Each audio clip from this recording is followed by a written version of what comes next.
മോദി സർക്കാർ ഫാസിസ്റ്റ് സർക്കാർ അല്ലെന്ന് ആവർത്തിച്ച് CPM രാഷ്ട്രീയ പ്രമേയം. മോദി സർക്കാരിനുള്ളത് നവഫാസിസ്റ്റ് പ്രവണതകൾ മാത്രമാണെന്ന് കരട് രാഷ്ട്രീയ പ്രമേയത്തോടനുബന്ധിച്ച രേഖയിൽ വ്യക്തമാക്കുന്നു. CPIയുടെ നിലപാടിന് വിരുദ്ധമാണ് CPMന്റെ പുതിയ രേഖ. RSSന്റെ ഫാസിസ്റ്റ് അജണ്ട മോദി സർക്കാർ നടപ്പാക്കുന്നുവെന്നായിരുന്നു കണ്ണൂരിൽ നടന്ന 23ാം പാർട്ടി കോൺഗ്രസിലെ രാഷ്ട്രീയ പ്രമേയത്തിൽ CPM പറഞ്ഞിരുന്നത്. അതിൽ നിന്ന് വ്യത്യസ്തമാണ് CPMന്റെ പുതിയ നിലപാട്.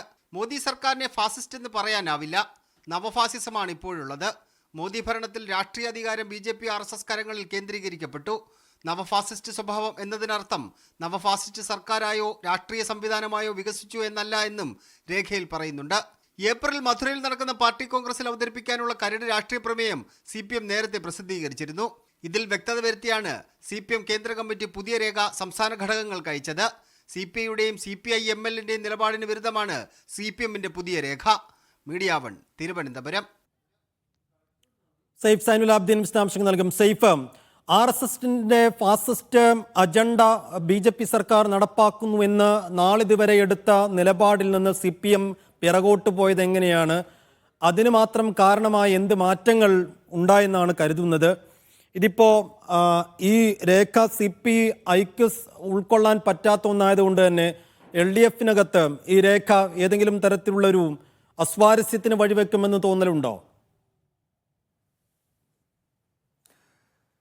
സൈഫുദ്ദീൻ, സ്വാഭാവികമായിട്ടും അത് ചർച്ചയിലേക്ക് വരേണ്ടതാണ്. പക്ഷേ LDF യോഗത്തിലേക്ക് ചർച്ചയ്ക്ക് വരുമോ എന്ന കാര്യത്തിൽ ഒരു വ്യക്തത വരേണ്ടിയിരിക്കുന്നു. കാരണം ഇത് ദേശീയ നേതൃത്വത്തിൻ്റെ ഭാഗമായിട്ടുണ്ടാകുന്ന ഒരു രേഖയാണ്.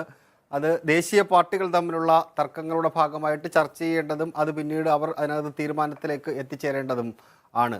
എന്തായാലും കരട് രേഖ ഏപ്രിൽ നടക്കുന്ന പാർട്ടി കോൺഗ്രസിൽ അവതരിപ്പിക്കേണ്ട കരട് രേഖ നേരത്തെ തന്നെ CPM പ്രസിദ്ധീകരിച്ചതാണ്, വെബ്സൈറ്റിൽ നൽകിയിട്ടുണ്ട്. പിന്നീട് കീഴ്ഘടകങ്ങളിലേക്ക് നൽകി അത് ചർച്ച ചെയ്ത് വരികയാണ്. അതിനിടയിലാണ് CPM വീണ്ടും അതിനകത്തൊരു മാറ്റം വരുത്തിക്കൊണ്ട് ഒരു എല്ലാ സംസ്ഥാന ഘടകങ്ങൾക്കും അധികമായ ഒരു കുറിപ്പ് നൽകുന്നത്. അസാധാരണമായിട്ടാണ് അങ്ങനെ ഒരു കുറിപ്പ് നൽകുന്നത്. ആ കുറിപ്പിൻ്റെ ഭാഗമായിട്ടുള്ള വിശദാംശങ്ങളാണ് നമ്മളിപ്പോൾ ഈ പറയുന്നത്. എന്തായാലും മോഡി സർക്കാർ ഒരു ഫാസിസ്റ്റ് സ്വഭാവമുള്ള സർക്കാരാണ് എന്നുള്ളതായിരുന്നു ഇതുവരെയുള്ള CPMന്റെ നിലപാട്. പ്രകാശ് കാരാട്ട് അടക്കമുള്ളവർ പരസ്യമായി തന്നെ അത് പറഞ്ഞിട്ടുണ്ട്. 22ാമത്തെ പാർട്ടി കോൺഗ്രസിലും 23ാമത്തെ പാർട്ടി കോൺഗ്രസിലും അത് CPM രാഷ്ട്രീയ പ്രമേയത്തിൽ, കരട് രാഷ്ട്രീയ പ്രമേയത്തിലല്ല, പാർട്ടി കോൺഗ്രസ് അംഗീകരിച്ച രാഷ്ട്രീയ പ്രമേയത്തിൽ തന്നെ അത് വ്യക്തമാക്കുകയും ചെയ്തിട്ടുണ്ട്.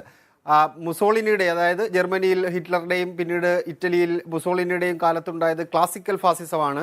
ആ ഫാസിസ്റ്റ് സ്വഭാവത്തിൽ നിന്ന് നവഫാസിസ്റ്റ് രീതിയിലേക്ക് കാര്യങ്ങൾ എത്തിച്ചേരുന്നു. അതാണ് മോഡി സർക്കാർ നടപ്പാക്കുന്നത്. അതുകൊണ്ട് ഫാസിസ്റ്റ് സ്വഭാവം എന്നേ പറയാൻ കഴിയൂ, അത് ഫാസിസ്റ്റ് സർക്കാരാണെന്ന് പറയാൻ കഴിയില്ല എന്ന നിലപാടിലേക്ക് CPM എത്തിച്ചേരുകയാണ്. ഇതിനകത്തൊരു അന്തിമ രൂപമായിട്ടില്ല. സ്വാഭാവികമായിട്ടും അത് പാർട്ടി കോൺഗ്രസ് അംഗീകരിക്കേണ്ട കരട് രാഷ്ട്രീയ പ്രമേയം ആയതുകൊണ്ട് തന്നെ അത് രാഷ്ട്രീയ പ്രമേയത്തിൻ്റെ ഭാഗമായി, കരട് രാഷ്ട്രീയ പ്രമേയത്തിൻ്റെ ഭാഗമായി ഏപ്രിൽ നടക്കുന്ന പാർട്ടി കോൺഗ്രസിലേക്ക് അത് എത്തിച്ചേരും. വ്യത്യസ്തമായ അഭിപ്രായങ്ങളുണ്ടെങ്കിൽ അതിനകത്ത് മാറ്റം വരുത്തുകയും ചെയ്യും. എന്നാലും ഇതുവരെ ഉണ്ടായിരുന്ന നിലപാടിൽ നിന്ന് വ്യത്യസ്തമായ നിലപാട് അവർ സ്വീകരിക്കുകയാണ്. CPI ഇപ്പോഴും പറയുന്നത് ഫാസിസ്റ്റ് സ്വഭാവത്തിലുള്ള സർക്കാരാണ് നരേന്ദ്രമോദി സർക്കാർ എന്നാണ്. CPI-ML ആണെങ്കിൽ അതിന് കുറച്ചുകൂടി വലുതായി പറയുന്നു, ഫാസിസം ഇന്ത്യയിൽ എത്തിച്ചേർന്നു എന്ന് പറയുന്നു. അതിന് വ്യത്യസ്തമായ ഒരു നിലപാടിലേക്ക് കൂടിയാണ് CPM എത്തിച്ചേരുന്നത്. അത് എങ്ങനെയാണ് പാർട്ടി കോൺഗ്രസ് അതിനെ ഉൾക്കൊള്ളുക എന്നുള്ളത് നോക്കിക്കാണേണ്ട കാര്യമാണ് സൈഫുദ്ദീൻ.